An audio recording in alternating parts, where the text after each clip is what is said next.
ఈ స్థలమునకు చేరి వచ్చిన కొంతమంది తల్లిదండ్రులు, అలాగనే 10th క్లాస్ ముగించుకొని విద్యార్థులకు ఉన్న కొంతమంది పిల్లలు ఈ స్థలంలో ఉండడం చాలా సంతోషం. చాలా కొద్ది నిమిషాలు కొన్ని అవసరమైన మాటలు మనం వింటూ కూడా ఆలోచిద్దాం. అప్పుడే విన్న విషయాల మీద స్పందించడానికి మనకు చేతనవుతుంది. మీరు కేవలం పాసివ్ అయిపోయి ఏదో చెబుతున్నారులే, మేము వింటున్నాములే అని ఇదేదో చర్చ్ మీటింగ్ అన్నట్టుగా మీరు ఉండొద్దని మీకు మనవి చేస్తూ, చర్చ్ మీటింగ్లు ఇంకా సీరియస్గా ఉండాలి. వింటూ ఆలోచిస్తూ బాగా స్పందించాలి, మన పరివర్తనకు రావాలి. అలాంటి దిశగానే ఈ కూడికలో కూడా మీరు ఉండాలని నా మనవి. సరే, ఈ కూడికకు అవగాహన సదస్సు అన్నారు కదా, ఎవరికి అవగాహన చెప్పండి.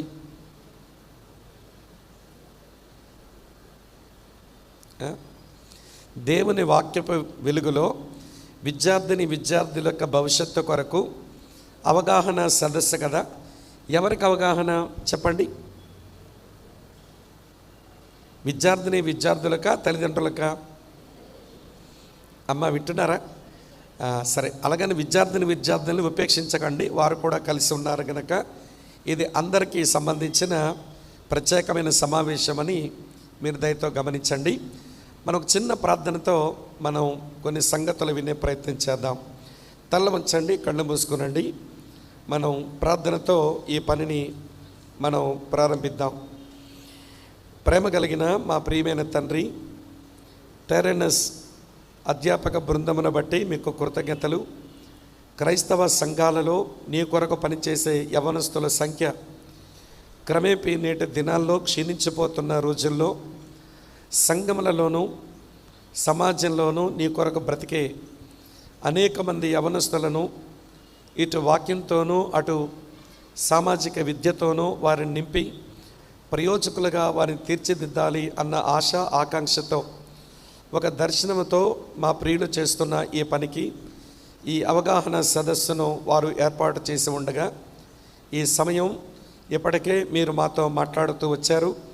నీ దాసుని వల్ల కొన్ని సంగతులు మేము విన్నాం, మరికొన్ని సంగతులు మేము వినగోరుతూ ఉండగా ఈ సమయం మాకు దీవెనకరంగా చేయమని, మాతో మాట్లాడమని, మహిమ మీరు పొందమని యేసుక్రీస్తు వారి ప్రశస్త నామంలోనే స్తోత్రాలు చెల్లించి అడిగి వేడుకొని మీకే ప్రార్థిస్తున్నాము తండ్రి. Amen, amen. ప్రియులారా, సుమారు ఒక 2 సంవత్సరాల క్రిందట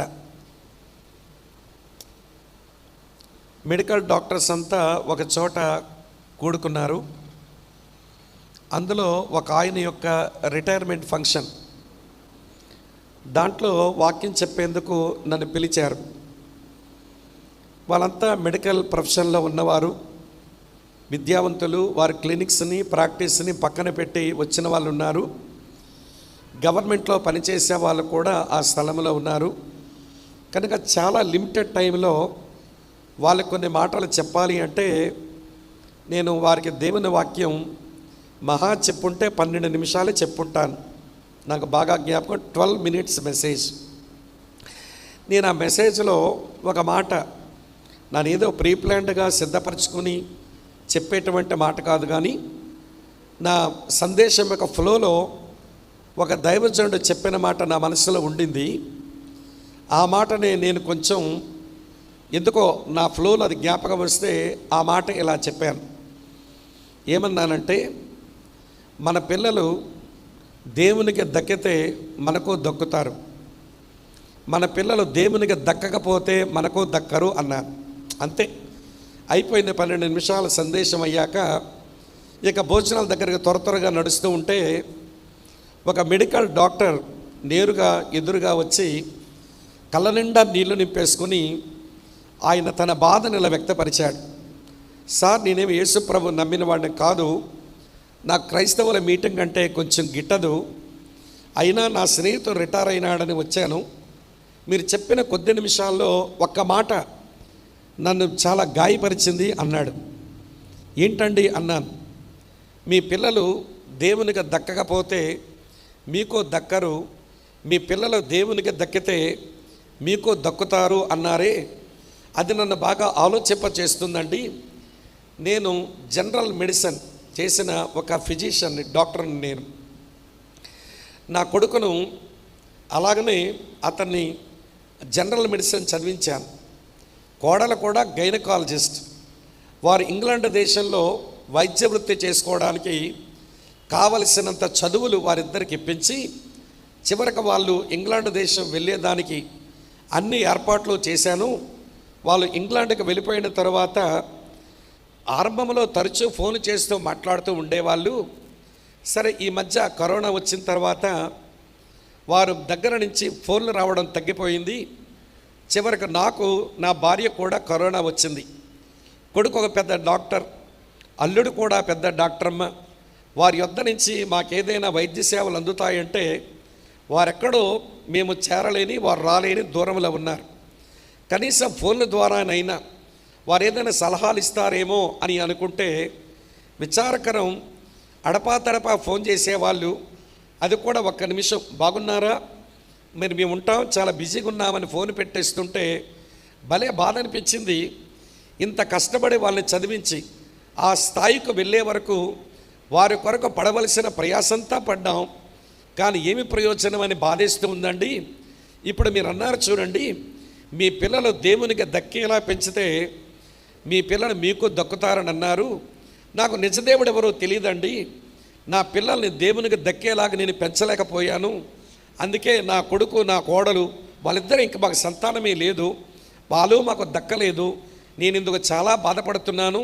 దేవుని గురించి నా ఫ్రెండ్స్ ఇక్కడ చాలామంది క్రిస్టియన్స్ ఉన్నారు, వాళ్ళు చెప్పుంటే ఎంత బాగుండును. నేను దేవుని కొరకు నా పిల్లల్ని ఏదైనా దేవుని మాటలు చెప్పి దేవునికి దక్కేలాగా చేసుండేవాడినేమో కదా. కనుక నేను చాలా దోషిలాగా అనిపిస్తుందండి ఈ మీటింగ్లో కూర్చున్నప్పుడు. నా పిల్లల్ని దేవునికి దక్కినట్లుగా పెంచలేకపోయాను, వాళ్ళు నాకు దక్కలేదు. కారణం నాకెవడూ దేవుని గురించి చెప్పలేదు.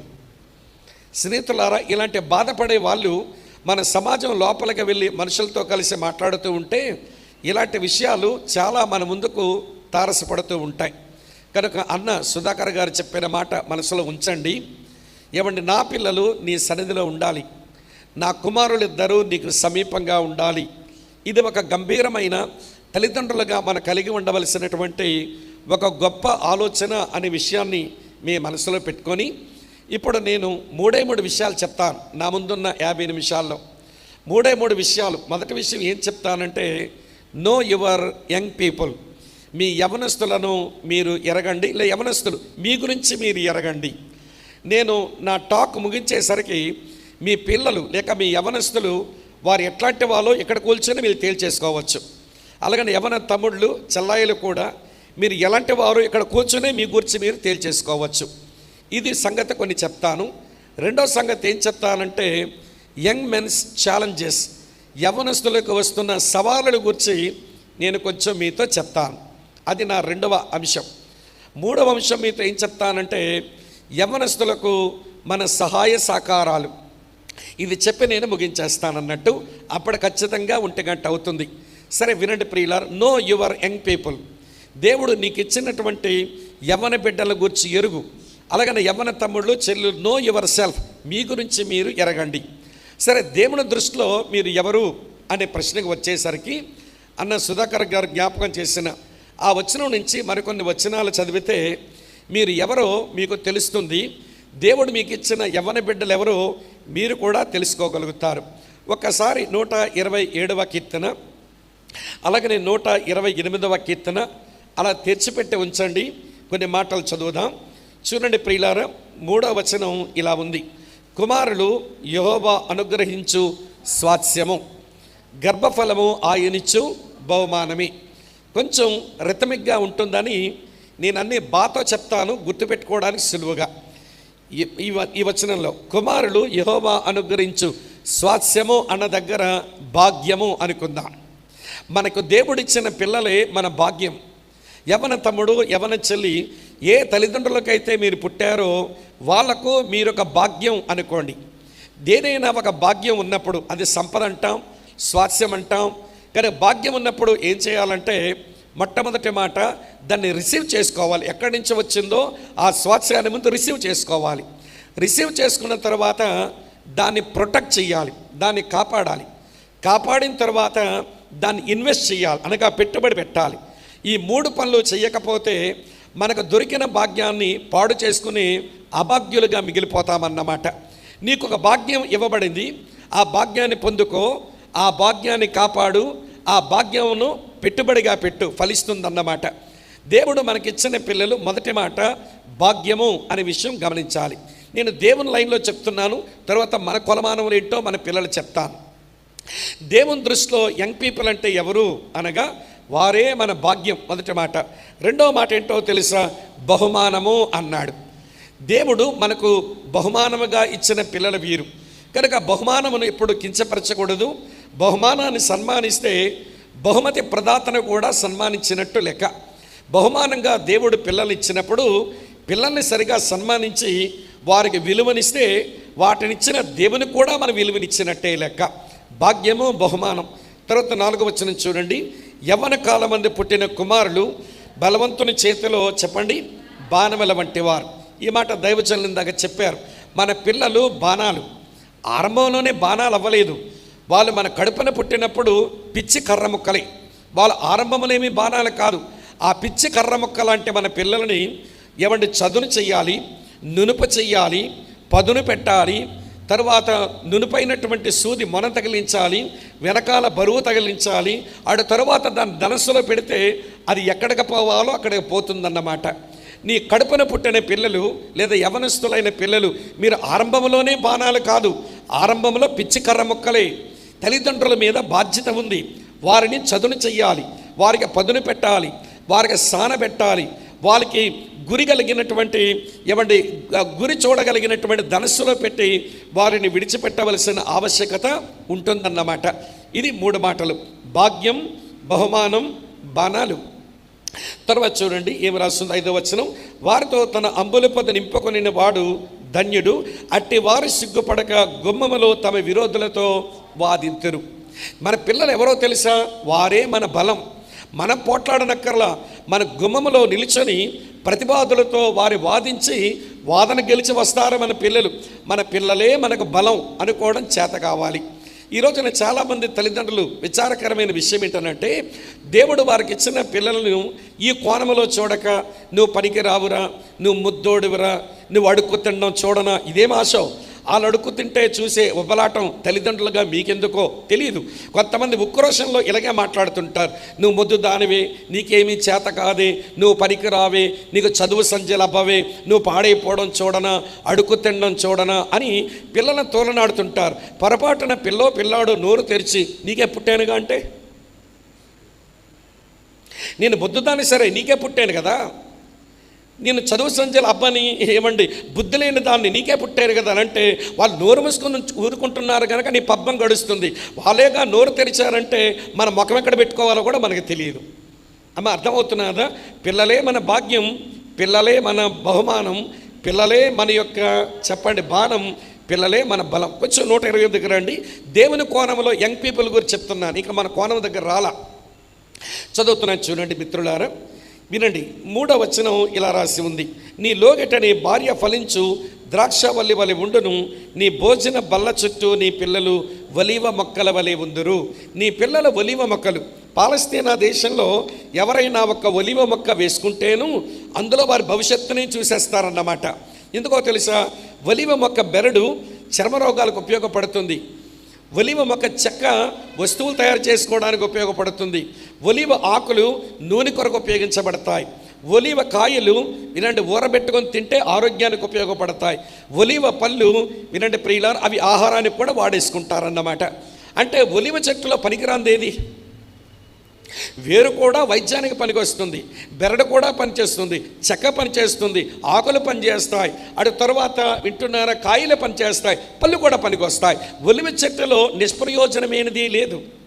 అందుకనే ఒక ఇశ్రాయేలీయుడు ఒక ఒలీవ మొక్క తన ఇంటి ముందు ఉంచుకుంటే దాంట్లో తన భవిష్యత్తునే చూసుకుంటాడు. ఇక్కడ సొలొమోను చెప్పే మాట ఏంటనంటే, హే దేవుడు మీకు ఇచ్చిన పిల్లలు ఎవరో తెలుసా? వారే మీ భవిష్యత్తు. అంతే. ఎన్ని మాటలు వచ్చినాయి తల్లి ఇప్పుడు మనకు? 5 ప్రాముఖ్యమైన విషయాలు. ఇవి కొంచెం చిన్న పదాలే కానీ మన పిల్లలను మనం చూసే మన దృక్కోణం మారాలి అని అంటే కొంచెం దీని గురించి మనం ఆలోచించాలి. దేవుడు నాకు ఇచ్చిన పిల్లలే నా భాగ్యం, వారే నాకు దొరికిన బహుమానం, వారే నా యొక్క బాణాలు, వారే నా యొక్క బలము, వారే నా యొక్క భవిష్యత్తు అని అనుకోవడం మనకు రావాలి. ఎందుకంటే దేవుడు మనకిచ్చిన పిల్లల విషయంలో దేవుని యొక్క కోణం అలా ఉంది. మరి సరే, ఆ సంగతి అట్టుంచండి. ఇప్పుడు మన విషయానికి వస్తాం. ఇప్పుడున్నటువంటి యవనస్తులను చూసినప్పుడు ఈ యవనస్తులను ఏమని మనం అర్థం చేసుకోవాలి? మీకు ఆ విషయం చెప్పనా? బిగుసుకుంటున్నారు, రిలాక్స్డ్గా వినండి. ఇప్పుడున్న యవనస్తులు ఎట్లాంటి వాళ్ళో తెలుసా? వీరు కళ్ళతో వింటారు, చెవులతో చూస్తారు. మీకు అర్థమైందా? కళ్ళతో వినడం ఏంటండి, చెవులతో చూడడం ఏంటి అనుకుంటున్నారా? అక్కడ ఎవరో మాట్లాడుకుంటున్నారు, వీడిక్కడ ఉన్నాడు ఈ పిల్లగాడు, ఏమి వినబడ్డంలా కళ్ళుతో చూస్తున్నాడు. వాళ్ళు లిప్ మూమెంట్స్ చూసి అంటాడు, చూసారు ఇదే మాట్లాడుకుంటున్నారు వాళ్ళు, కావాలంటే అడగండి అంటాడు అన్నమాట. అంత తేలితేటలా పరిపోయి నీ కడుపున పుట్టినోడికి. అక్కడేదో శబ్దమైంది బయట, పోయేమి చూడాల కంటితో, కానీ చెవికి వినబడిన శబ్దాన్ని బట్టి అక్కడ ఏం జరిగిందో కారు ఆటో గుద్దుకున్నాయి అంటాడు. పోయి చూశాడా వీడెక్కడి నుంచి? వీడు చెవులతో చూస్తున్నాడు, చెప్పండి, కళ్ళతో వింటున్నాడు. అంత తెలివితేటలు పెరిగిపోయిన మన పిల్లలు, ఈనాటి మన పిల్లలు. అమ్మ వింటున్నారా? వినండి. అటువంటి పిల్లల గురించి, ఈనాటి పిల్లల గురించి మనం ఏమనుకోవాలి? Know your young man. నీకున్నటువంటి యవనస్తులను గురించి నువ్వు ఎరగాలి, నేను ఎరగాలి. యవనస్తులు కూడా మీ గురించి మీరు ఎరగాలి. నేను యవనస్తుల్లో ఇప్పుడు కనబడేటువంటి 5 ప్రాముఖ్యమైన స్వభావాలు జ్ఞాపకం చేస్తాను. అప్పుడు నీ కొడుకు ఎలాంటి వాడో, నీ కూతురు ఎట్లాంటిదో, లేక నువ్వెలాంటి వాడువో, నువ్వెలాంటి దానివో నీకు నువ్వే తేల్చేసుకోవచ్చు. నెంబర్ 1, మొట్టమొదటి విషయం చెప్తాను వినండి. కొంతమందిలో ఎవడి వారు ఎట్లాంటి వాళ్ళో చెప్పనా? వాళ్ళ దగ్గర ఎనర్జెటిక్ నేచర్ ఉంటుంది. వారు శారీరకంగా చాలా బలవంతులు, మానసికంగా కూడా చాలా బలవంతులే. వీళ్ళు చాలా ఎనర్జెటిక్ యంగ్ బాయ్స్ అన్నమాట, చాలా శక్తివంతులైనటువంటి ఆడపిల్లలు అన్నమాట. వీళ్ళను సరైనటువంటి మార్గంలో పెడితే వాళ్ళు చేరుకోవలసిన గమ్యానికి చాలా అర్థవంతంగానే చేరుకుంటారు. వీళ్ళు శారీరకంగా బలవంతులే, మానసికంగా బలవంతులే, కానీ వీళ్ళు ఎనర్జెటిక్ నేచర్ వీళ్ళ దగ్గర ఉంది. వీళ్ళు సరిగా మనం లైన్లో పెడితే చేరుకోవలసిన గమ్యానికి వీళ్ళు సరిగానే చేరుకుంటారు. ఇది ఒక రకం. రెండో రకం చెప్తాను వినండి. రెండో రకం ఎవరంటే ఇంక్విజిటివ్ నేచర్ కలిగిన వారు, అనగా రీసెర్చ్ నేచర్ ఉంటుంది వీళ్ళకు. ప్రతిదాన్ని ప్రశ్నిస్తారు. ఎవడో చెప్పిన దానితో వీరు అంగీకరించలేరు. మేము పరిశోధించాలి, మేము తెలుసుకోవాలి. వీళ్ళ దగ్గర రోబోటిక్ నేచర్ ఉండదు. రోబోటిక్ నేచర్ అంటే ఎవరో చెబితే అలా చేసుకునే పోయే నేచర్ ఉండదు వీళ్ళ దగ్గర. మేము పరిశోధించాలి, మేము తెలుసుకోవాలి, మేము కంక్లూజన్కి రావాలి అని తపన పడే పిల్లలు ఉంటారు మన పిల్లల్లో. అమ్మ వింటున్నారా? వీళ్ళు ఎట్లా ఉంటారో తెలుసా? ప్రతి దాన్ని ప్రశ్నిస్తుంటారు, ప్రతి వారిని ప్రశ్నిస్తుంటారు. ఇది చాలా మంచి నైజం. అంటే వీళ్ళకి రీజనింగ్ కెపాసిటీ ఉందన్నమాట.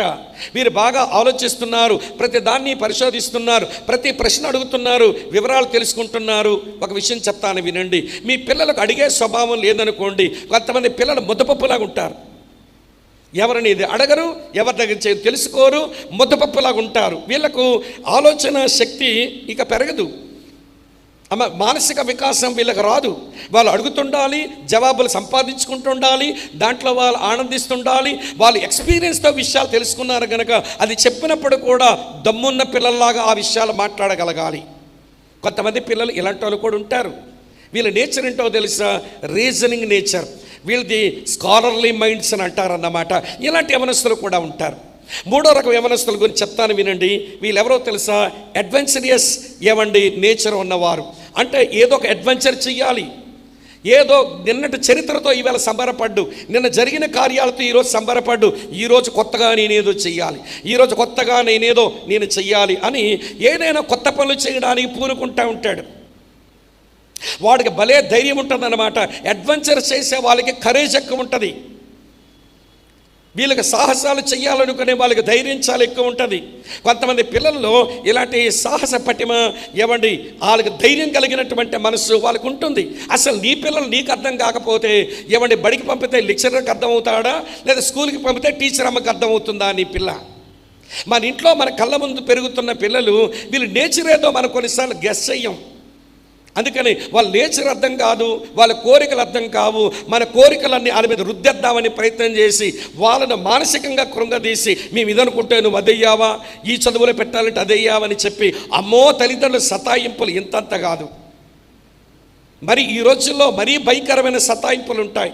పిల్లల మనసులు కృంగదీసే వాళ్ళు అయిపోతారు. కనుక know your young man, know your young women. మీ ఆడపిల్లల గురించి, మీ మగ పిల్లల గురించి బాగా ఎరగండి. ఎలాంటి పిల్లలు వీళ్ళు? వీడికి సాహసం చేసే మనసుందా? వీడు ధైర్యంతోనే అడుగులు ముందుకేస్తున్న. మరి దెబ్బ తింటావరంటే తింటానులే అంటాడనమాట. మరి తింటానంటావేంట్రా అంటే, లేదు నేను చెయ్యాలి డాడీ అంటాడు. లేకపోతే నేను చెయ్యాలి మమ్మీ అంటుంది ఆ పిల్ల. సరే, వీళ్ళ దగ్గర అడ్వెంచరస్ నేచర్ ఉందన్నమాట. సరే, వాళ్ళ ధైర్యం కలిగిన పిల్లలు కొంచెం వాళ్ళని గమనించి వాళ్ళు అదుపు చేస్తూ, వదులుతూ, పట్టుకుంటూ, వదులుతుంటే చాలా బాగుపడతారు వాళ్ళు. మొత్తం వదిలేసిన ప్రమాదమే, గట్టిగా పట్టిన ప్రమాదమే. అమ్మ వింటున్నారా? ఎన్నో రకం వీళ్ళు. ఇక్కడ ఉన్నారా లేదా మీరు? మూడో రకం. నాలుగో రకం పిల్లల గురించి చెప్తాను వినండి. వీళ్ళు సెల్ఫ్ కాన్ఫిడెన్స్ ఎక్కువ ఉంటుంది. ఆప్టమిటిక్ పీపుల్, యంగ్ మ్యాన్ అంటారు. వీళ్ళకేంటో తెలుసా? వీళ్ళకి మనోనిబ్బరం ఎక్కువ, స్వీయ నమ్మకం ఎక్కువ. మేము చెయ్యగలం, మేము చేస్తాం అంటారు. వాళ్ళు చేస్తున్నప్పుడు మధ్యలో వేలు పెట్టామనుకో అస్సలు భరించలేరు వీళ్ళు. వాళ్ళు చెయ్యనివ్వాలి. వాళ్ళకు సెల్ఫ్ కాన్ఫిడెన్స్ ఉంది, మనోనిబ్బరం ఉంది, వాళ్ళ మీద వాళ్ళ నమ్మకం ఉంది. వాళ్ళు చేస్తారట, చెయ్యనిద్దాం. అంతేగాని నీవు చెయ్యలేవురా అని పిరికి మందు పోయటం, వాళ్ళని నిరుత్సాహపరచడం, అది చేసామనుకోండి నీ కొడుకు నీ కూతురు నీకే అర్థం కాలేదన్నమాట. అమ్మ వింటున్నారా? ఇన్ని రకాల పిల్లలు ఉన్నారు మన పిల్లల్లో. నాకున్న పిల్లలు మీకున్న పిల్లలు లాంటి వాళ్ళు కాదు, మీకున్న పిల్లలు నాకున్న పిల్లలు లాంటి వాళ్ళే కాదు. కానీ ఇప్పుడు ప్రపంచంలో ఈ పోస్ట్ మోడర్న్ ఏజ్లో ఉన్న యవనస్తులు ఇలాంటి యవనస్తులే కనబడుతున్నారు. 4 రకాలు చెప్పాను కదా, 5వ రకం చెప్తాను వినండి. 5వ రకం ఏంటంటే అన్బ్రిడిల్డ్ యంగ్ మ్యాన్ అంటారు. అంటే అదుపు చెయ్యలేని, లేక అదుపు లేని పిల్లలు అన్నమాట. వీళ్ళు కళ్ళెమలేని గుర్రాలు లాంటి వాళ్ళు. వీళ్ళు అమ్మ ఆపిన ఆగడు, నాన్నగారు ఆపిన ఆగరు. చర్చిలో కూడా స్వేచ్ఛ కావాలి. మనతో పాటు చర్చిలో కూర్చున్నట్టే కూర్చుంటారు, కానీ ఎప్పుడు లేచి వెళ్ళిపోయారో తెలియదు. ఏడీడు ర్యాప్చర్, ఎత్తబడిపోతాడు. వాడిని అదుపు చేయకపోతే, వినండి స్నేహితులారా, వాడిని అదుపు చేయకపోతే వాడు మనతోనే ఉండడు, సరిగా ఉండడు. వీళ్ళు కళ్ళెమలేని గుర్రాల టైప్ అన్నమాట. వాళ్ళని కొంచెం మనం అర్థం చేసుకోవాలి, వాళ్ళు అదుపు చెయ్యాలి. నేను ఒక విచారకరమైన విషయం చెప్పనా? మా పట్టణంలో మంచి సేవకుడు, అలాగనే తన భార్య ఎంప్లాయ్, వారు దేవుని కొర బ్రతకాలని విపరీతమైన ఆశ. వారికి ఒక్కగానొక్క కొడుకు. వాడిని ఎంత అల్లారముద్దుగా పెంచారో చెప్పలేము. బాగా చదువుకుంటాడు కూడా, మంచి క్రికెట్ ప్లేయర్ వాడు. సరే, ఆదివారం చర్చికి వచ్చిన తర్వాత ఏమండి నాన్నగారికి అడిగాడట, నేను ఫ్రెండ్స్తో పాటు బయటికి వెళ్తాను. ఆగరా, మమ్మీని అడుగు అన్నారట. మమ్మీని అడుగంటే వాళ్ళ మమ్మీ దగ్గరికి వచ్చి, మమ్మీ నేను వెళ్తాను, నా ఫ్రెండ్స్ వచ్చారు, బయట ఉన్నారు, వెళ్తానంటే, చర్చిలో ఉన్నావు కదా, ఉండరా నాయన అంటే, అమ్మా నాన్నకు వచ్చి గట్టిగానే చెప్పారు. వీళ్ళిద్దరు పోనీయటం లేదని మామయ్య దగ్గరికి వెళ్ళి, అంకుల్ నా ఫ్రెండ్స్ వచ్చారు, వెళ్తానంటే, వాళ్ళ మామయ్య కొంచెం ఏమంటే అల్లుడి మీద ప్రేమో మమకారమో, సరే ఎంతసేపు ఉన్నావుగా చర్చిలో వెళ్ళు అన్నాడట. మొత్తానికి ఆ పిల్లగాడు వెళ్ళిపోయాడు. మా సముద్ర తీరంలో, కలింగపట్నంలో సముద్రంలో ఈత ఎదడానికి వెళితే 6 పిల్లలు సముద్రం లోపలికి లాగేసింది. 6 పిల్లల్లో 4 బయటకు వచ్చారు, 2 రాలేదు. 2లో ఈ క్రిస్టియన్ అబ్బాయి ఒకడు ఉండిపోయాడు. ప్రియులారా, ఉదయం ఆదివారం సాయంత్రానికి ఆ విషయం తెలిసింది. సోమవారం అంతా తీరమంతా వెతుకుతున్నారు, డెడ్ బాడీ దొరకదే. లోపలికి లాగేసింది. తీరమంతా వెతుకుతున్నారు, డెడ్ బాడీ దొరకలా. చివరికి మంగళవారం ఉదయాన్నే ఆ చేపలు పట్టేటోళ్ళు చూస్తే ఎక్కడో తీరంలో ఆ పిల్లవాడి యొక్క దేహం కనబడింది. అదుపు చేయవలసినటువంటి వాళ్ళం అదుపు చేయకపోతే వీళ్ళు కళ్ళెమలేని గుర్రమయ్యే ప్రమాదం ఉంటుంది. అన్బ్రిడిల్డ్ యంగ్ బాయ్ అవుతాడు వాడు. ఇలాంటి 5 రకాల యవనస్తులు ఇప్పుడు ప్రపంచంలో కనబడుతున్నారు. అమ్మ వింటున్నారా? నీ కడుపున పుట్టిన పిల్లాడు, నీ కడుపున పుట్టిన ఒక కూతురు, సహోదరి, ఎట్లాంటి పిల్లలు కొంచెం మనం అర్థం చేసుకోవడానికి ప్రయత్నం చేయాలి. అది ఇక్కడ కూర్చొని యవనస్తులు కూడా మీరెవరో మీరు తెలుసుకోండి. మీరు ఎట్లాంటి వారో మీరు ఎరగండి.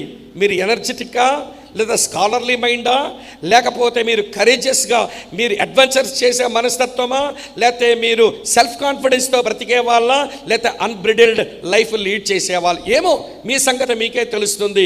మీ కళ్ళ ముందు పెరుగుతున్న మీ పిల్లల సంగతి మీరే గుర్తెరగాలి.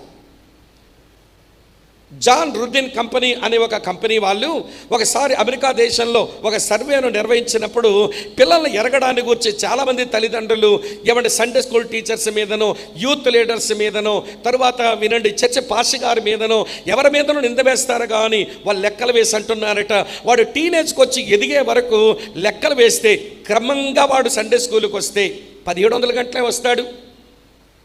వాడు రెగ్యులర్గా స్కూల్కి పోతే ఏమంటే ఒక 23,000 గంటలు గడుపుతాడు. ఒకవేళ రెగ్యులర్గా ఏమండి వాడు అలా బ్రతికితే అలా వస్తాడు. కానీ నీ దగ్గరే గడిపే సమయాలు 97,000 గంటలు వాడికి టీనేజ్ వచ్చే వరకు నీతోనే ఉంటాడు. నువ్వు ఎరగకపోతే టీచర్ ఎరుగుతారా? నువ్వు ఎరగకపోతే లెక్చరర్ పిల్లగాడు గురించి ఎరుగుతారా? నీ కళ్ళ ముందు పెరుగుతున్న పిల్లల్ని నా పిల్లలు ఎట్లాంటి వారు అనే విషయం నువ్వు ఎరగాలి. దేవుని దృష్టిలో అయితే వాళ్ళు అది. ఇప్పటి కాలపు యవనస్తులైతే ఈ దిశగా యవన పిల్లల యొక్క స్వభావాలు కనబడతా ఉన్నాయి. కనుక ఎటువంటి పిల్లవాడిని ఎలాగ మనం సవరించుకోవాలో తల్లిదండ్రులుగా తెలియకపోతే వినండి ప్రియమైన స్నేహితులారా, వారిని ఒక మంచి దిశకు తీసుకువెళ్ళేందుకు వీలు పడదు అనే విషయాన్ని కొంచెం మీ మనసులో ఉంచండి. ఇక నేను ఎక్కువ విషయాలు చెప్పను. Know your young man. మీకున్నటువంటి యవ్వన పిల్లల గురించి మీరు ఎరగండి. ఏమండి దేవుడు ఏమనుకుంటున్నాడో, ఇప్పుడున్న పిల్లలు ఎలాగున్నారో, మనం వాళ్ళని ఎలాగ అర్థం చేసుకుంటున్నామో ఎవరికి వారమే ఆలోచించుకుంటే ఇప్పుడు మన పిల్లల ముందున్న ఛాలెంజెస్ చెప్తాను. ఇప్పుడు ఈ తరంలో ఉండేటువంటి యవ్వన పిల్లలు ఎదుర్కొంటున్న కొన్ని ఛాలెంజెస్ నేను జ్ఞాపకం చేస్తాను. ఫస్ట్ ఛాలెంజ్ వినండి ప్రియులారా, మొదటి సవాల్ ఏంటో తెలుసా? మన యవ్వన పిల్లలు ఎదుర్కొంటున్నది డ్రగ్ ఎడిక్షన్. 2021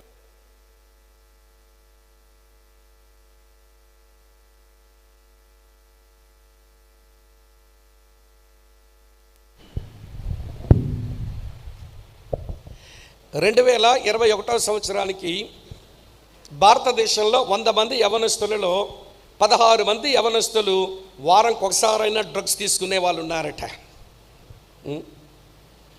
100 మంది యవనస్తుల్లో 16 మంది వారానికి ఒక రోజైనా డ్రగ్ తీసుకుంటూ ఉన్నారట భారతదేశంలో. అయ్యో 100 మందిలో 16 మంది డ్రగ్స్కి బానిసలు అయిపోయారు అనుకున్నాం. 2022 ఎండింగ్కి వచ్చేసరికి ఆ లెక్క కాస్త తీవ్రత పెరిగిపోయింది. ఇప్పుడు ఎంతమంది ఉన్నారో తెలుసా? 100 మంది యవనస్తులలో 23 పిల్లలు వారానికి ఒకసారైనా డ్రగ్స్ తీసుకొని డ్రగ్స్కి బానిస అయిపోతూ ఉన్నారు. గతించిన ఒక 3 నెలల కిందట వింటున్నారు కదా, ఒక 3 నెలల కిందట కోనసీమలో అంతర్వేది అనే ప్రాంతానికి వెళ్ళాను. అక్కడున్న కొంతమంది పెద్దలు వచ్చి అంటున్నారు, బాబు ఎక్కడున్న పిల్లలకు కొంచెం గంజాయి అలవాటు అయిపోయింది, మత్తు మందులు అలవాటు అయిపోయిన గంజాయి అలవాటు అయిపోయింది. వీడు గంజాయి తాగి వింటున్నారు, గంజాయి తీసుకుని వాడు సముద్రంలో నడిచిపోతున్నా, సముద్రంలోకి వెళుతున్నా అనేది వాడు కనిపించలేదు. సముద్రంలో పడి మా ఊరు కుర్రోళ్ళు కొంతమంది చచ్చిపోయారయ్యా. మాకు సముద్రంలో పడాక వాళ్ళు దొరికాక మాకు తెలిసింది వీళ్ళు గంజాయిలు తీసుకుంటున్నారు అని. కానీ ఈ ప్రాంతంలో గంజాయి తీసుకునే వాళ్ళు ముమ్మరంగా యవనస్తులు పెరిగిపోయారు. ఈ మత్తుకు అలవాటు పడిపోతున్నారు, చదువులు వదిలేశారు. అమ్మా నాన్నలు కువైట్లోనో ఇజ్రాయెల్లోనో లేకపోతే విదేశాల్లో కష్టపడి ఉద్యోగాలు చేసి పైసలు పంపిస్తుంటే వీళ్ళు దాన్ని విచ్చలవిడిగా ఖర్చు పెట్టి మత్తు మందుకు అలవాటు అయిపోతున్నారు. ఈ రోజున యవనస్తుల ముందు ఉన్న ప్రజెంట్ డే ఛాలెంజ్ అదే. ఈ రోజున తల్లిదండ్రులుగా మన ఇంట్లో ఉన్న సమయం కంటే వాడు లోకంలో ఉన్న సమయమే అధికంగా అవుతుంది. కనుక మనం ఈ సవాలును మన పిల్లలు ఎదుర్కొనే మెట్టుకు మన పిల్లల్ని ఉంచుకోవలసిన పరిస్థితి తల్లిదండ్రులుగా బాధ్యత మన మీదనే ఉంది. పిల్లలు కూడా గమనించాలి. మత్తు మందుకు అలవాటై చదువు సంఖ్యలు పాడు చేసుకుని వారి జీవితాన్ని భ్రష్టు పట్టించుకునే ప్రమాదం ఇప్పుడున్న పరిస్థితి. నాతో ఉన్నారా? రెండవ సంగతి ఏంటనంటే అశ్లీల దృశ్యాలు, ప్రోనోగ్రఫీ. అశ్లీల దృశ్యాలు, సెక్సువల్ ఎడిక్షన్ అని అంటాం. ఈ రోజున మన చేతిలోకి వచ్చిన సెల్ ఫోన్, ఇంట్లో ఉన్నటువంటి ల్యాప్టాప్, మన ఇంటి వరకు అందుబాటులోనికి వచ్చినటువంటి వింటున్నారా ఇంటర్నెట్ సదుపాయాల వలన చూడరాని బొమ్మలు చూసే అలవాటుగా పిల్లలు లోనవుతున్నారు. అందుకని పోర్నోగ్రఫీ ఇది పెద్ద బిజినెస్ అయిపోయింది ప్రపంచంలో ఇప్పుడు. వింటున్నారు కదూ. అసలు ఈ పాపాన్ని దేవుడు ఆదిలోనే ద్వేషించినాడు. చూడండి, నోవహు తాగి దిగంబరుడిగా పడి ఉంటే అతని కుమారుడైన హాము అతని దిగంబరత్వాన్ని చూసినప్పుడు ఏమి సంపాదించుకున్నాడు ఆ పిల్లాడంటే శాపమే సంపాదించుకున్నాడు. ఏమన్నాడు నోవహు?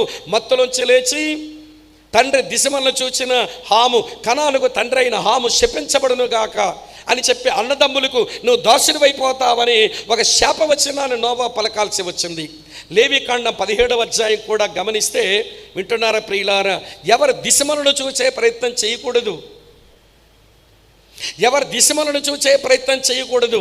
దిగంబరత్వం అది భయంకరమైన పాపం అని లేవికాండం 17వ అధ్యాయంలో మనం చూస్తాం. ప్రియులారా, ఆ మధ్య ఎవరో టీచర్ ఒక పిల్లగాడి దగ్గర వాడు సెల్ ఫోన్ ఇష్టం వచ్చిన ఆడుకుంటున్నాడని ఆ సెల్ ఫోన్ తీసుకుంటే 9th క్లాస్ అబ్బాయి వాడు సెల్ ఫోన్ తీసుకుంటే హాస్టల్లో ఆ సెల్ ఫోన్ లోపల చూస్తే అన్ని అశ్లీల దృశ్యాలే. ఒరి వీడికేం మైదా రోగం వచ్చింది? ఏమంటే అశ్లీల దృశ్యాలు చూసుకుంటూ వాడు మనసును పాడు చేసుకుంటూ ఆ మత్తులో ఉండి చదువు లేదు, సజ్జలు లేవు. వినడి ప్రియుల మనసులో పవిత్రత లేదు. వాడు ఏదో చెప్పుకోలేని, అదుపు చేసుకోలేని కోరికల మధ్య రగిలిపోతూ వాడి జీవితాన్ని వాడు భ్రష్టు పట్టించుకుంటున్నాడు పిల్లాడు. అది ఏమండి పబ్లిక్ నోటీసులోకి వచ్చేసరికి ఎంత విచారమో, తల్లిదండ్రులకు ఎంత తలవంపులో కదా. అమ్మ, ఇదో పెద్ద ఛాలెంజ్ ఈ రోజుల్లో మన పిల్లలకు. ఇది మూడో సంగతి చెప్తాను వినండి. మూడో సంగతి అంటే మాస్ మీడియా.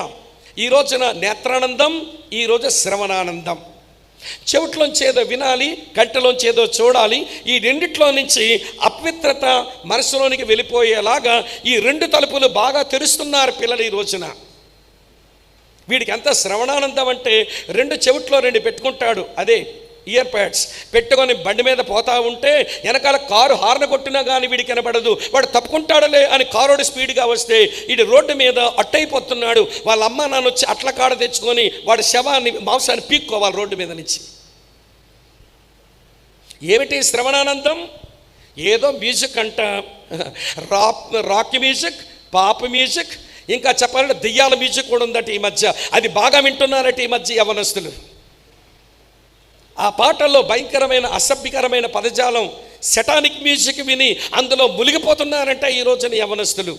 అన్నదమ్ములారా, అక్క చెల్లులారా, ఇది మన పిల్లలు ఇప్పుడు లోకంలో ఎదుర్కొంటున్న ఛాలెంజెస్.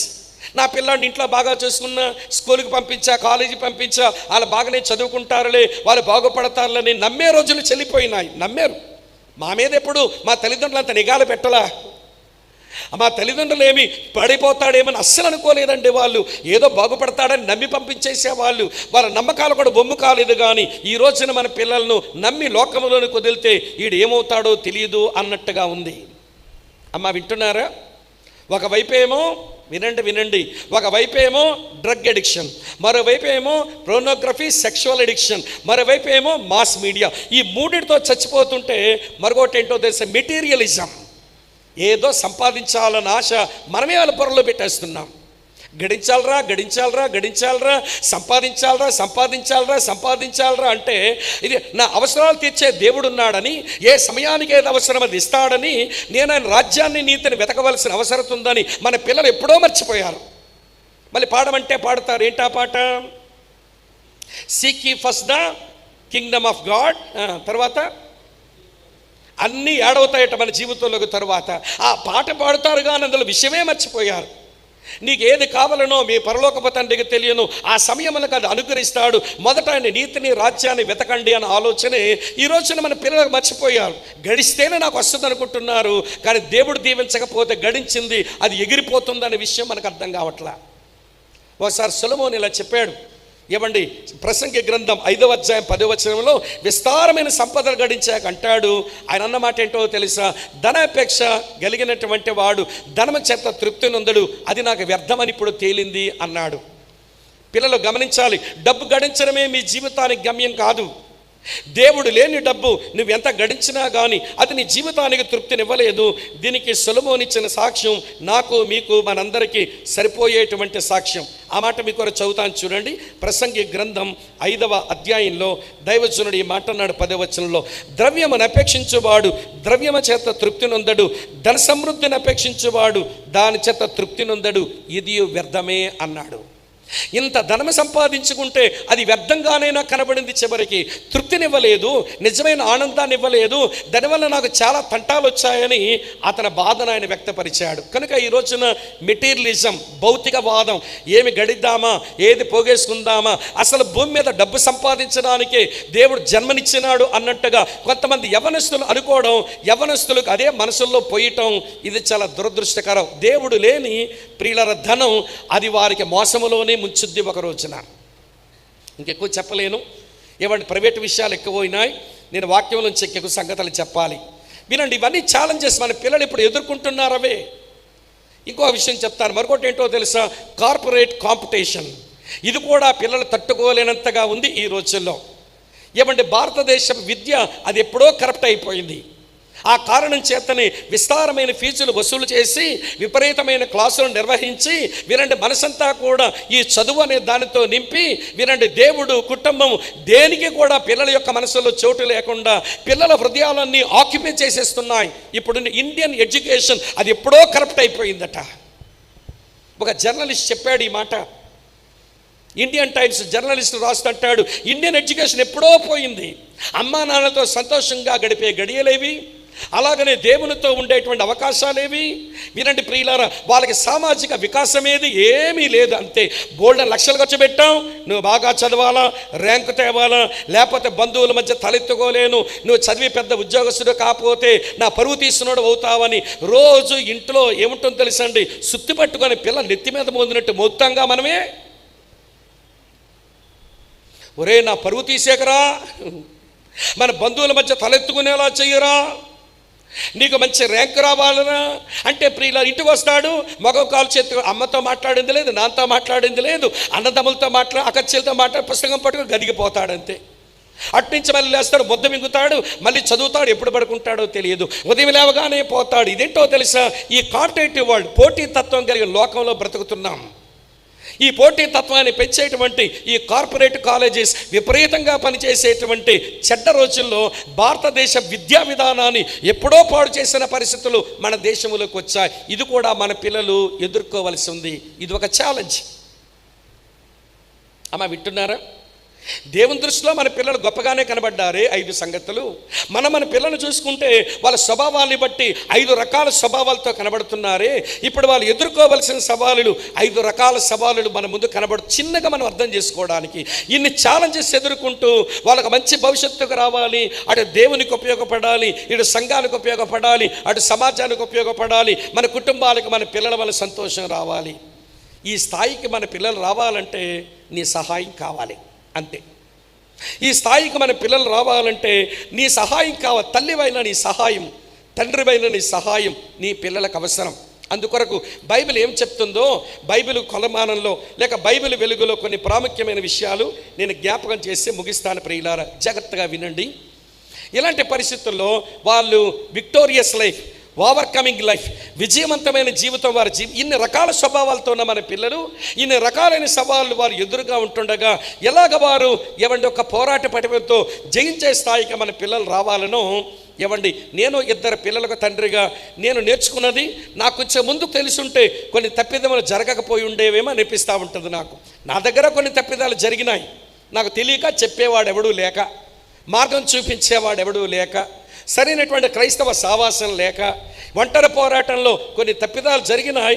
ఆ మహాదైవుని దయవలన కొంచెం పరిస్థితులు బాగున్నా దానితో నేను తృప్తిపడి చెప్పడం లేదు. ఈ తప్పిదాలు మనం ఎవరమూ చేయకుండా వాళ్ళు ఓవర్కమింగ్ లైఫ్లోకి రావడానికి మనం ఏం చేయాలో కొన్ని సంగతులను నేను మీకు జ్ఞాపకం చేస్తాను. నెంబర్ 1, మొదటి మాట వినండి స్నేహితులారా. Train your children in the truth of the word of God. దేవుని వాక్య సత్యముల యందు వారిని పెంచుదాం. ద్వితోపదేశకాండం 6వ అధ్యాయం 7 నుంచి 9 వచనాలలో దేవుడు అదే విషయాన్ని ఆనాటి ఇశ్రాయేలు ప్రజలకు చెప్పాడు కదా. చదువుతున్నాను చూడండి. ద్వితోపదేశకాండం 6వ అధ్యాయం 7 నుంచి 9 వచనాలు ఇట్లున్నాయి. నీవు నీ కుమారులకు వాటిని అభ్యసింపచేసి నీ ఇంట కూర్చున్నప్పుడును, త్రోవ నడుచున్నప్పుడును, పండుకొనున్నప్పుడును, లేచినప్పుడును వాటి గురించి మాట్లాడవలెను. సూచనగా వాటిని నీ చేతి కట్టుకొనవలెను. అవి నీ కన్నుల నడుమ బాసికం వలె ఉండవలెను. నీ ఇంటి ద్వారబంధముల మీదను గౌనుల మీదన వాటిని వ్రాయవలెను. ఇవన్నీ ఈ 3 వచనాల తాత్పర్యం అదే. దేవుని యొక్క వాక్య సత్యములతో నీ పిల్లల్ని పెంచు అనే మాట. అమ్మ వింటున్నారా? నీవు కూర్చున్నా, పండుకున్నా, నడిచినా, ఇంట్లో ఉన్నా, బయటకు పోయినా, ఎక్కడికి పోయినా కానీ దేవుని వాక్యంతో వాడి జీవితం కనెక్ట్ అయి ఉండేలాగా, ప్రతి దానికి దేవుని వాక్యంతో కలుపుకొని బ్రతికేలాగా వాడికి వాక్యమును వాడికి అందించు. మీరు బిగుసుకుంటున్నారు, జోక్ చెప్తాను వినండి. జోక్ కాదు, నిజంగా జరిగిన విషయమే. బ్రదర్ జీ జాన్ గారు రేడియో ప్రసంగికుడు, చాలా పెద్ద ఆయన, హెబ్రోన్ అసెంబ్లీస్లో బాగా సేవ చేసిన ఆయన పచ్చిక బయళ్ళు అనే రేడియో ప్రోగ్రాం బెంగళూరు నుంచి చేసేవాడు. ఆయన అప్పుడప్పుడు విజయనగరం వాళ్ళ అన్నయ్య గారి సేవకు వచ్చి మీటింగుల్లో వాక్యం చెప్పేవాడు. నేను అదే చర్చికి పోయేవాడిని, ఉద్యోగం చేస్తూ ఆ చర్చికి పోయేవాడిని. వాళ్ళ అన్నయ్య గారి కొడుకు నాతో కలిసి, ఆయన ఒక ప్రాజెక్ట్ మేనేజర్, నేను ప్రాజెక్ట్ మేనేజర్గా ఉండేవాళ్ళం. కానీ ఇద్దరం కలిసి ఆ చర్చికి పోతే ఆయన ఏం చెప్పాడో తెలుసు. ఆయన పేరు నతానియేల్. ఆయన ఏమని పిలిచి ఒరే నత్తు అనేవాడు. నత్తు అంటే నతానియేల్. నువ్వు ఏది మాట్లాడినా దేవుని వాక్యం లేకుండా ఉండకూడదు. ప్రతి దానికి ప్రతి అడుక్కు దేవుని వాక్యంతో ఆలోచించాలని నేర్పించారట. ఈ అన్న మమ్మల్ని చంపేవాడండి. ఇక ఏది సంభాషించినా దేవుని వాక్యం లేకుండా ఉండేది కాదు. అలా ఆలోచించడం అది ఎంత యోగ్యమని అనిపించింది. తర్వాత నాకు అలా నేర్చుకోవాలంటే మాకు మొదటి నుంచి ఎవడని చెప్పుంటే ఎంత బాగుంది అనిపించింది. మా నత్తన్నని కలిసి పనిచేసుకుంటున్నప్పుడు ఆడిటింగ్ జరిగినప్పుడు 3 గంటల వరకు తినేవాళ్ళం కాదు. రికార్డ్స్ చూసుకోవాలి, దొరికిపోతే కోపడతారు, మేము ఈ మెమో అందుకోవాల్సి వస్తుందని పనిచేస్తున్న 3 అయినా తినేవాళ్ళం కాదు. అన్న నత్తన్న ఆకలేస్తుందన్న, క్యారేజ్ ఇప్పుదామా అంటే మా నత్తన్న అనేవాడు, తమ్ముడు మనుషుడు రొట్టె వల్ల మాత్రం కాదుగా దేవుని నోట నుంచి వచ్చే ప్రతి మాట వలన జీవించును అనేవాడు. మరి క్యారేజీలు తింటాం కానీ ముందు వాక్యంతో రిప్లై ఉంటుంది అనమాట. నైట్ టైం కొంచెం రికార్డ్స్ చూసుకుంటూ పనిచేసే వాళ్ళం. అన్న నిద్ర వచ్చేస్తుందన్న పడుకుందామంటే మళ్ళీ అనేవాడు, తమ్ముడు ఒక గడి అయినా నాతో మేల్కొని ఉండలేవా? సముద్రానికి స్నానాలకు పోతే నీళ్ళంటే భయం, రోడ్డు ఆయన బయట నిలబడేవాడు. మేము సముద్రాలు స్నానం చేస్తుంటే కెరటం వచ్చి కొట్టగానే పడిపోతాం కదా, అరిచేవాడు, తమ్ముడు మీరు ఎందుకు పడిపోతున్నారో తెలుసా, ఇసుక మీద ఇల్లు కట్టుకున్నోడులాగా ఉన్నారు మీరు అక్కడ అనేవాడు. అంటే ఏది సంభాషించినా కానీ దేవుని వాక్యం లేకుండా లేదు. ఆ ఇంట్లో ఆ తల్లిదండ్రులు వాళ్ళ బాబాయ్ వాళ్ళకి అంత బాగా నేర్పించారు. ఇలాంటి తల్లిదండ్రులు కలిగిన వాళ్ళు ఎంత ధన్యులా అనిపిస్తుంది నాకు. ఈ రోజున ఇక్కడ చాలామంది పేరెంట్స్ వచ్చారు ఈ మీటింగ్కి. మన పిల్లలను ద్వితోపదేశకాండం 6వ అధ్యాయం 7 నుంచి 9 వచనాల ప్రకారం మనం కూర్చున్నా, లేచినా, పండుకున్నా, నడిచినా మన పిల్లలకు దేవుని వాక్యాన్ని మనం వాళ్ళ చేతి పట్టుకుంటా నడుస్తా ఏమైనా నేర్పించామా? మన పక్కన పండుకోబెడుతూ ఏమైనా నేర్పించామా? మా పిల్లలు పాడైపోయారండి. ఎవరి కారణం? మా పిల్లలు చెడిపోయారండి. ఎవరి కారణం అండి? నేరం మన మీద ఉంచుకొని వాళ్ళు చెడిపోయారని వాళ్ళ మీద నెపం పెట్టి వాళ్ళ మీద కోపగించుకోవడం ఇది ఏమి సబబైన మాట? సరిగ్గా ఎక్కువ చెప్పలేను, అది సంగతి. రెండవ సంగతి ఏంటంటే ఎఫెసీ పత్రిక 6వ అధ్యాయం 4వ వచనంలో పౌలు చాలా స్పష్టమైన మాట చెప్పాడు. ఇది బాగా మనకు తెలిసిన వచనమే, కానీ సందర్భంలో జ్ఞాపకం చేస్తాను. తండ్రులారా మీ పిల్లలకు కోపం రేపక ప్రభు యొక్క శిక్షలోను బోధలోను వారిని పెంచండి. ఇందులో కొన్ని ప్రాముఖ్యమైన విషయాలు చెప్తాను. నిజంగా మనం వారిని ప్రభు యొక్క శిక్షలోను బోధలోని పెంచే పేరెంట్స్మే అయి ఉంటే నెంబర్ 1 మొట్టమొదట మన శిక్షణ, మన బోధ వారి రక్షణ కొరకు ఏముంది? For their salvation. వారి మాంసం హృదయం తొలగించబడి వారికి మెత్తని హృదయం అనుగ్రహించబడినట్టు ఎహెజ్కేలు గ్రంథం 11వ అధ్యాయం 19వ వచనం ప్రకారం వారి రాతి హృదయం తొలగించబడి వారికి మెత్తని హృదయం ఆ దేవుడు అనుగ్రహించినట్లు వారి రక్షణ కొరకైన ప్రయాసేది. అమ్మ వింటున్నారా ఈ మాట? వాడికి ర్యాంక్ రాకపోతే మనకు ఒళ్ళు మండుద్ది, వాడు బాగా చదువుకోకపోతే మనకు కోపం వచ్చుద్ది. కానీ వాడు దేవుని మాట విని రక్షణ పొందలేదు, బాధ లేదు, వాడి మీద మనకు కోపము రాదు. ఉండని ఎన్ని రోజులు అలా ఉంటాడో ఉండని. మళ్ళీ దీనికి పెద్ద వేదాంతం, వల్ల దేవుడు సార్వభౌముడు కదండి. ఆయన టైంలో ఆయన ఏర్పాట్లో ఉంటే నా కొడుకుని రక్షించుకుంటాడు, లేకపోతే నాశనం అయిపోతాడు, నేను చేసేదేముంది? ఇదేంటో తెలుసా? ఇది పిచ్చి వేదాంతం. దేవుడు సార్వభౌముడే, అందులో నో డౌట్. ఆయన ప్రణాళికలో ఉన్న బిడ్డలను ఆయన రక్షించుకునేందుకు ఏదోలాగా పనిచేస్తాడు. అయినంత మాత్రాన తల్లిగా తండ్రిగా వారి రక్షణ కొరకైనటువంటి ఆరాటం ఏది? అమ్మ వింటున్న ప్రభు బోధలోను శిక్షలోను వారిని పెంచాలని అంటే వారి రక్షణ కొరకు మన పెంపకం ఏది? రక్షించబడవలసిన అవసరం ఉంది. నువ్వు పాప స్వభావంలో పుట్టావు, మాకు పుట్టినంత మాత్రం నువ్వు దేవదూతం అయిపోలేదురా. నువ్వు పాప స్వభావంతో పుట్టావు, పాప పనులు చేస్తున్నావు, యేసు నీ కొరకు కూడా ప్రాణం పెట్టాడు అని వాడి యొక్క సోల్ విషయంలో మనకంత కన్సర్న్. వాడు ఒక సబ్జెక్ట్ పోతే నొప్పి ఉంటుంది, కానీ వాడు ప్రభు దగ్గర రావటం లేదు, మనకు అస్సలు నొప్పి లేదు కదా. ప్రభు బోధలోను శిక్షలో పెంచేవాళ్ళు వారి రక్షణ విషయమై శ్రద్ధ వహిస్తారు, మొదటి మాట. రెండో మాట చెప్తాను వినండి, వాడిని వాక్య ప్రేమికులుగా చేయడానికి ప్రయత్నం చేస్తారు. ఎందుకు మనకైతే తెలుసు. 119వ కీర్తన 11వ చరణం ఏంటి? 119వ కీర్తన 11వ చరణం ఏంటి? తెలిసిన వచనమే, నేను కొత్త మాటలు వెల్లించడంలా. ఏమండి అమ్మ చెప్పండి. నీ ఎదుట నేను పాపం చేయకుండా ఉండినట్లు నా హృదయంలో నీ వాక్యాన్ని ఉంచుకొని ఉన్నాను. మీరు తెలిసిందే చెప్తున్నారా, నా వెనకున్న చూసి చెప్పారా? అమ్మ వింటున్నారా? ఏమండి మరి వారు పాపం చేయకుండా ఉండినట్లు వారి హృదయంలో దేవుని వాక్యం ఉంచుకునే దిశగా మరి వాక్య ప్రేమికులుగా మనం ఎప్పుడు చేస్తాము? మళ్ళీ మనకే తెలుసు 119వ కీర్తన 105వ చరణం మనం బాగా ఎరుగుదాం. అందులో నీ వాక్యము నా పాదములకు దీపమును నా త్రోవకు వెలుగునై ఉంది. మన పిల్లల త్రోవకు వెలుగు దీపంగా దేవుని వాక్యాన్ని అందించవలసిన మనం వాళ్ళ వాక్య ప్రేమికులుగా చేయకపోతే ప్రభు బోధలోను శిక్షలోను వారు పెంచినట్లు ఏమవుతుంది చెప్పండి? అలాగనే ఒక మాట చెప్తాను వినండి. వారి లోపల క్యారెక్టర్ బిల్డ్ అవ్వాలి. కొలస్సీ పత్రిక 3వ అధ్యాయం 12వ వచనంలో ఒక క్రైస్తవ యవనస్తురాల్లో వినండి ఇలాంటి క్యారెక్టర్ ఉత్పన్నం కావాలి. చాలామంది పేరెంట్స్ ఏం చేస్తారో తెలుసా? క్రమంగా చర్చికి వెళ్ళరా, యూత్ మీటింగ్లో పాట పాడారా, వాయిద్యాలు వాయించారా, అటు తరువాత ఏమో పనులు చేశారా, అప్పుడప్పుడు వాక్యం చెప్పే అవకాశం వస్తే పోడియం వెనకాల నిలబడి వాక్యం చెప్పారా అని ఎగదోసే పేరెంట్స్ నేను ఎరుగుదును. ఆడికి అసలు మారు మనసు లేదు, రక్షణ లేదు, కానీ నిలబడి మాట్లాడమంటే ప్రసంగం చేస్తాడు. వినండి, ఒక దైవజనుడు అన్నాడు, నా సేవలు ఇదే జరిగింది తప్పిదం. కొంతమందిలో క్యారెక్టర్ రాలేదు కానీ ప్రసంగించడం వచ్చింది. లోపల క్యారెక్టర్ ఉత్పన్నం కాల, ప్రసంగించడం వచ్చింది.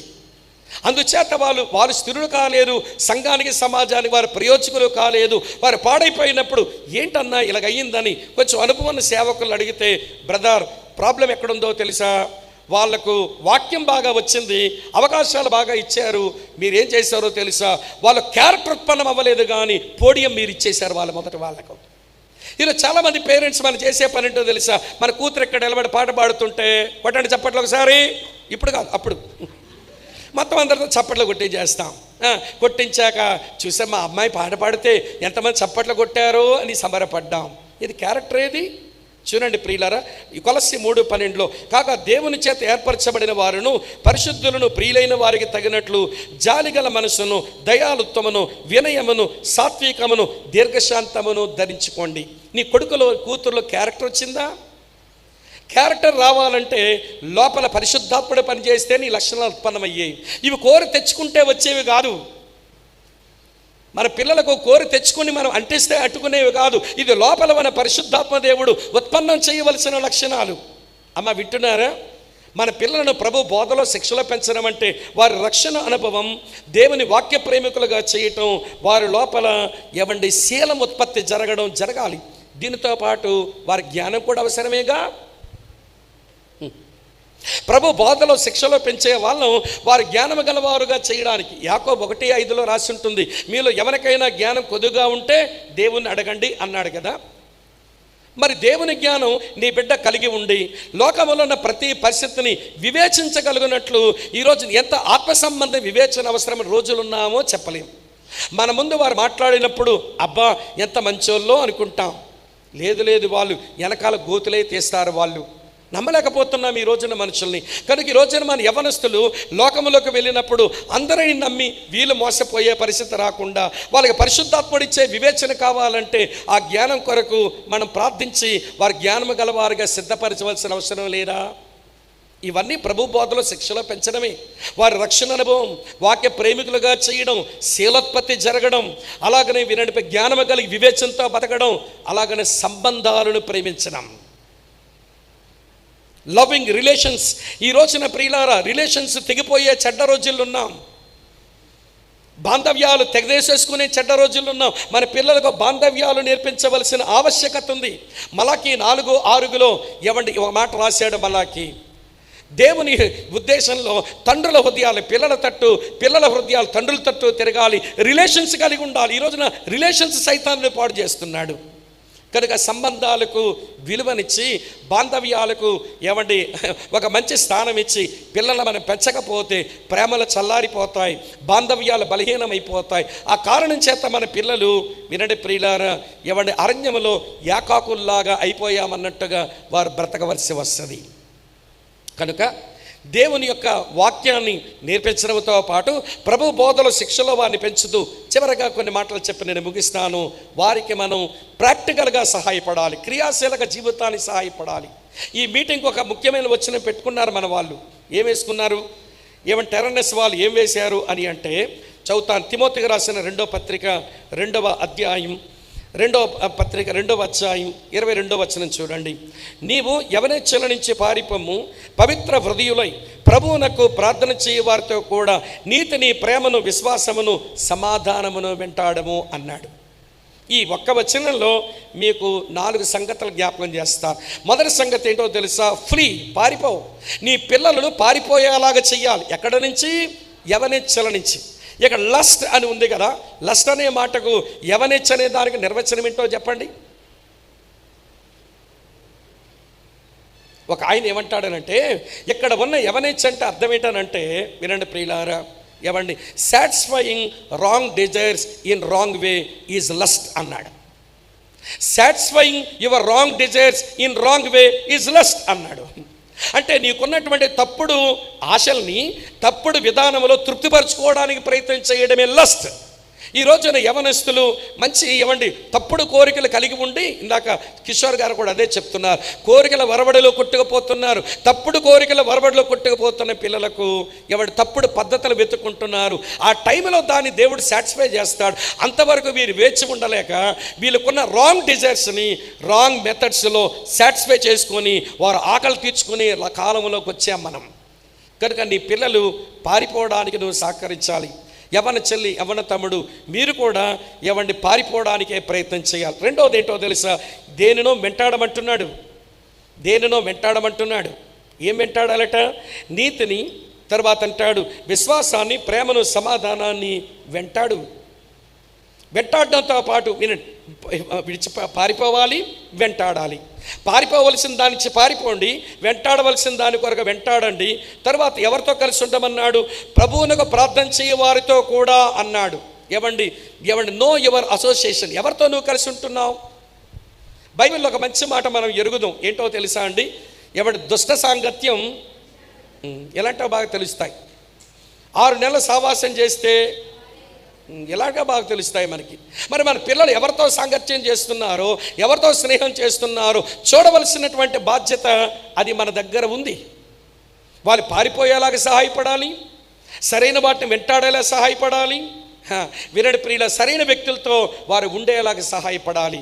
తర్వాత ఏంటో తెలుసా? చివరి మాట, వాళ్ళు రూపాంతరం నొందిన మనసుతో బ్రతికేలాగా వారికి ట్రాన్స్ఫార్మ్డ్ మైండ్స్, రూపాంతరం చెందే మనసుతో మన పిల్లలు బతికేలాగా సహాయపడాలి. అమ్మ వింటున్నారా? రూపాంతరం చెందే మనసు వారికి వచ్చిందనుకోండి, తప్పుడు ఆలోచనలు ఉండవు. తప్పుడు ఆలోచనలు ఎప్పుడైతే ఉండవో తప్పుడు క్రియలు ఉండవు. తప్పుడు క్రియలు ఎప్పుడైతే ఉండవో తప్పుడు అలవాట్లు ఉండవు. తప్పుడు అలవాట్లు ఎప్పుడైతే ఉండవో తప్పుడు యొక్క ప్రవర్తన ఉండదు. తప్పుడు ప్రవర్తన ఎప్పుడైతే ఉండదో తప్పుడు గమ్యానికి వెళ్ళరు. అంతే. దీన్ని పాజిటివ్గా ఒక ఆయన చెప్పారు, నీ ఆలోచనలు మంచివైతే నీ క్రియలు మంచివవుతాయి, నీ క్రియలు మంచివైతే నీ అలవాట్లు మంచివవుతాయి, నీ అలవాట్లు మంచిదైతే నీకు మంచి శీలం ప్రవర్తన వస్తుంది, నీకు మంచి ప్రవర్తన ఉంటే నీకు మంచి గమ్యం చేరుకుంటావు. ఒకవేళ తప్పుడు ఆలోచనలతోనే బతికారనుకోండి మన పిల్లలు, తప్పుడు పనులే చేస్తారు. తప్పుడు పనులే చేసుకుంటూ పోయారనుకోండి తప్పుడు అలవాట్లుగా మారిపోతాయి. తప్పుడు అలవాట్లోనే ఉన్నారనుకోండి తప్పుడు ప్రవర్తనే వాడికి అబ్బొద్ది. తప్పుడు ప్రవర్తనలోనే ఉన్నాడనుకోండి చివరికి వాడు తప్పుడు గమ్యానికే వాడు చేరుకుంటాడు.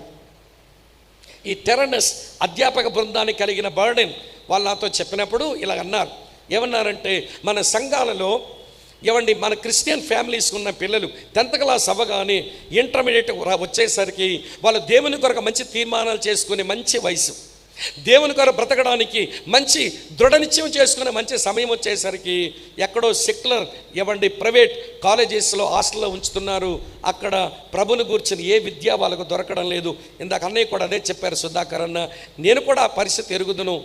మా పిల్లలు కూడా ప్రైవేట్ కాలేజెస్లో చదివారు కనుక ఆదివారం పంపండి సార్ అంటే పంపరు మందిరాన్ని. జాయిన్ చేసుకున్నప్పుడు ఏం పర్లేదండి, ఆదివారం ఒక్కరోజు 7 గంటల నుంచి 8 గంటల వరకు అన్నాడు. 9 నుంచి 11 వరకు పంపండి సార్, ఎదురుగా రోడ్డు అవతలే మందిరం అండి ఆ కాలేజ్ హాస్టల్కి అని చెప్పినప్పుడు అన్నీ రాశాడు. కానీ ఆదివారం వచ్చేసరికి నో అవ్వదు. మళ్ళీ వాడిని చర్చికి తీసుకెళ్లాలంటే ఎవరో పరిగెట్టుకొని విజిటింగ్ అవర్స్కి వెళ్ళి పిల్లల్ని వెంట పెట్టుకొని వచ్చి ఎక్కడేదో తినబెట్టి ఏదో చర్చిలో కూర్చొని మళ్ళీ వాళ్ళతోనే దినమంతా గడిపితే మరి స్థానిక సంఘానికి వెళ్ళేది ఎప్పుడు? ఈ పేరెంట్స్ ఇటు పేరెంట్స్కి ఇబ్బంది, అటు పిల్లలకి ఇబ్బంది, ఇవన్నీ జరుగుతూ ఉండడం మాకు కనబడతా ఉంది. ఆ కారణం చేత ఆత్మ సంబంధమైన విద్య, మామూలు విద్యతో పాటు ఆత్మ సంబంధ విద్యను కూడా ఇచ్చి కొన్ని క్రిస్టియన్ ఫ్యామిలీస్లో మంచి పిల్లలను సంఘానికి, సమాజానికి పనికొచ్చే వాళ్ళని సిద్ధపరచాలి అన్న భారంతో ఈ పని చేస్తున్నాము అని వారు ముందుకొచ్చారు. ఆ కారణం చేతనే మేము కూడా వచ్చి మీతో ఈ విషయాలన్నీ కూడా పంచుకుంటున్నాం. నేను ముందు చెప్పిన మాట మళ్ళీ చివరిగా చెప్పి ముగిస్తాను. ముందేం చెప్పాను గుర్తుందా మీకు? మన పిల్లలు దేవునికి దక్కకపోతే మనకు దక్కరు, మన పిల్లలు దేవునికి దక్కితే మనకు దక్కుతారు. కనుక మన పిల్లలు ఎలాంటి వారో ఎవరు అర్థం చేసుకుంటారు? టీచర్ అర్థం చేసుకుని చెప్తాడా? పిల్లలు అలాగే మీరు ఎలాంటి వారో మీకు తెలియదు. Know yourself, know your child. నీ పిల్లల గురించి నీ వెరుగు. వాళ్ళు లోకంలోకి వెళ్ళినప్పుడు ఎలాంటి సవాలులు ఎదుర్కోవలసి వస్తుందో నేను ఒక 5 లిస్ట్ అవుట్ చేసి చెప్పాను. చాలా చెప్పాలని ఉంది కానీ సరిపోతాయనిపించింది నాకు 5. చాలా ప్రమాదకరమైన 5 సవాలులు మన పిల్లలు ఎదుర్కోవలసి వస్తుంది. అది అర్థం చేసుకున్న మనం ఆ పిల్లలు అన్నిటిని జయించి దేవుని కొర బ్రతకడానికి వారికి మనం సహాయపడాలి. అలా సహాయపడడానికి దేవుని వాక్యమును బోధించు, దాని తర్వాత ప్రభు యొక్క శిక్షలో బోధలో పెంచే క్రమంలో వారి రక్షణ అనుభవం, వాక్యాన్ని ప్రేమించే అనుభవం, మంచి శీలం ఉత్పత్తి అయ్యేలా చూసి బాంధవ్యాలను ప్రేమించి మంచి జ్ఞానం సంపాదించుకొని విచక్షణ జ్ఞానంతో బ్రతికి చివరికి పాపం యొద్ద నుంచి పారిపోయి, ప్రియా స్నేహితులారా వినండి, సరైన వాటిని వెంటాడుతూ సరైనటువంటి స్నేహితులతో గడుపుతూ చివరికి మంచి రూపాంతరం చెందే మనసుతో మన పిల్లలు వర్తిల్లి ఇటు సంఘానికి అటు దేవునికి ఉపయోగపడే సాధనాలు వినట్లుగా మన పిల్లల కొరకు మనమే ఆలోచించుకోవాలి. ఈ రోజున అవగాహన సదస్సు పిల్లల ప్రాముఖ్యమే, వాళ్ళ గురించి ఆలోచించడానికి వచ్చాం. మీ పిల్లల కొరకు కొన్ని విషయాలు వినడానికి మీరు ఆసక్తితో రావడం అభినందనీయం. నేను వాక్యం నుంచి చెప్పవలసిన సంగతులన్నీ మీకు జ్ఞాపకం చేశాను. ఒకసారి దేవుడికి 2 పిల్లల్ని ఇస్తే 2 పిల్లలు ఎట్లాంటి వాళ్ళు? ఎనర్జెటిక్గా ఉన్నారా? స్కాలర్లీగా ఉన్నారా? లేకపోతే వీళ్ళు వినండి అడ్వెంచరస్గా ఉన్నారా? లేకపోతే వీళ్ళు ఆప్టమిస్టులుగా ఉన్నారా? లేకపోతే అన్బ్రిడిల్డ్గా ఉన్నారా? కళ్ళివలేని గుర్రాలు లాంటోడా నా కొడుకు? లేకపోతే ఊరికే ప్రశ్నించేదా నా కూతురు? లేకపోతే ఊరికే సాహసాలు చేసేవాడా నా కొడుకు? లేకపోతే వీడు ప్రతిదాని ప్రశ్నించే స్కాలర్లీ మైండా వీడిది? లేకపోతే ఎనర్జెటిక్గా ఉన్నారా వీళ్ళు? నీ పిల్లలెవరో నీకు తెలియకపోతే, నా పిల్లలెవరో నాకు తెలియకపోతే వాళ్లకు సరైన పెంపకం ఇవ్వడం అది మన ఎవరికి చేత కాదు. మన పిల్లల్ని అర్థం చేసుకోవడానికి ప్రభువే మనకు మనోనేత్రం వెలిగించాలి. మన పిల్లలు ఎదుర్కొనే సవాలులు గ్రహించే కృప దేవుడు మనకి ఇవ్వాలి. వారికి సహాయపడే మంచి తల్లిదండ్రులుగా మనం నిలవాలని దేవుడు ఆశించి అవగాహన సదస్సులో ఈ సంగతులు మీతో చెప్పించాడు. కనుక మన పిల్లలు దేవునికి దక్కాలి అంటే ఇంటర్మీడియట్ చదువుతున్న ఈ ప్రాయంలోనే మామూలు విద్యతో పాటు ఆత్మ సంబంధ విద్య దొరికే చోట ఉంచుకోవడానికి కొంతైనా మనం ప్రయత్నం చేయకపోతే మరో తరానికి సెక్యులర్ ఎడ్యుకేషన్ పాడైపోతూ ఉంది రోజు రోజుకి. ప్రియులారా, మోసం, అబద్ధం ఏది ప్రామాణికం కాదో అన్నీ లోపలికి వచ్చేస్తున్నాయి. అవే మన పిల్లలు ఎక్కువ నేర్చుకుంటారు. దీన్ని నేర్చుకోలేని రోజులు వచ్చేస్తే మన పిల్లలు పాడవుతారు. కనుక ఈ ఉదయకాల సమయంలో మన మీద గొప్ప బాధ్యత ఉందని గమనించి ప్రభు యొక్క సహాయాన్ని మనకు కోరుదాం.